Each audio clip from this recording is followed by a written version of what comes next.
review for you just so you can check it out.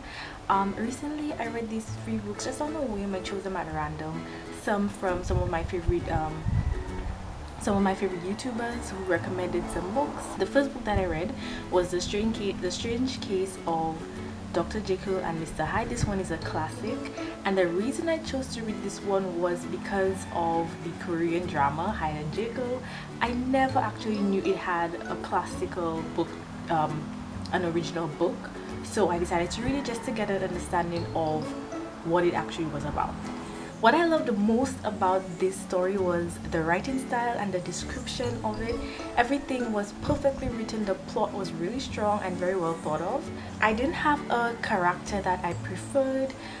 Basically, they were all pretty strange to me, but I did like how strongly developed all of the characters were.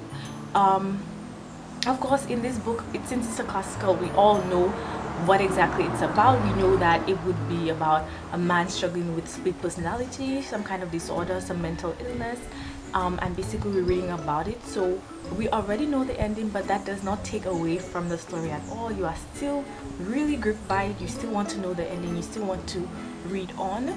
It was also one of the first audiobooks that I read, well, listened to.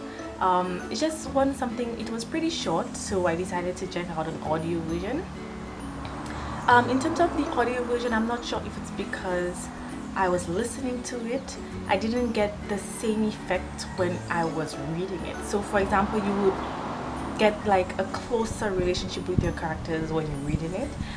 That's the only thing I did not get while I was listening. But of course, it's still a great classical if you're thinking about going into some classics. The second book that I read is called Show Your Work by Austin Kleon, and this one was more of a self-help kind of book. Show Your Work is basically one of those motivational / inspirational books. It gives you a bit of advice on how you would go about sharing your work, whether you're an artist, including painting, writing, and any creative art form.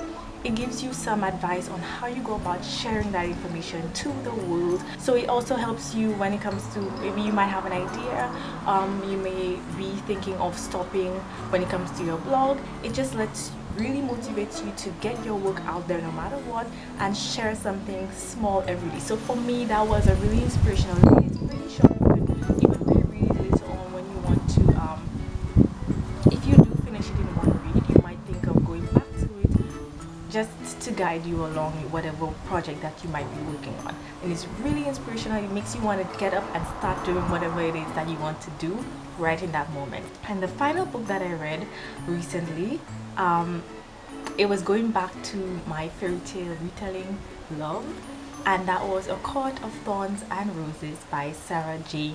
Maas. So of course, that is the first book that I'm actually reading from her. She's become very popular in booktube world. Now this book, I just finished it very recently. It's all very fresh in my mind. My favorite characters for this one was Lucien. I know everybody is probably in love with the Raisan right now, but Lucien was actually my favorite character. Not even Tamlin and not even Farah. Basically, this book is just about a girl, maybe like a huntress. She is in a really poor family and she needs to hunt to feed them. So one day she decides to kill a wolf, and that wolf just happens to really start off a chain of different activities that kind of changes her life from there.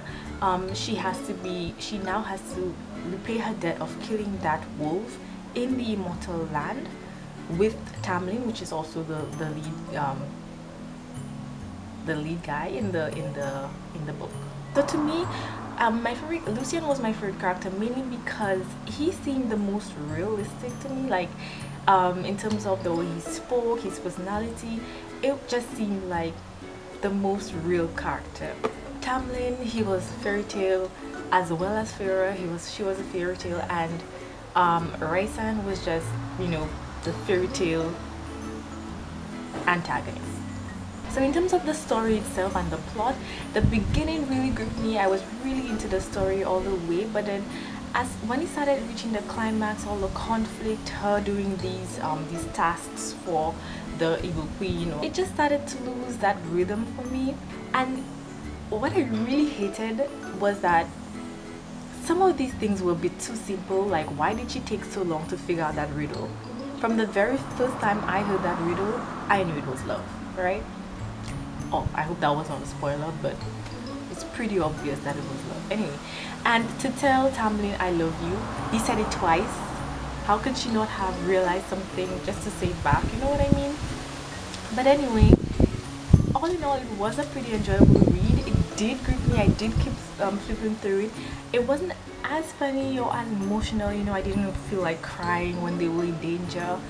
No, in terms of the emotional grip, it did not keep me that much, but I did like the events one after another. It did seem to satisfy me and grip me long enough for me to finish it in about 2 or 3 days, right? So of course I do think you will like it, and I would recommend it, just like one of my favorite YouTubers said, if you are into fairy tale retellings like Beauty and the Beast. That is the main reason why I decided to read this book, okay?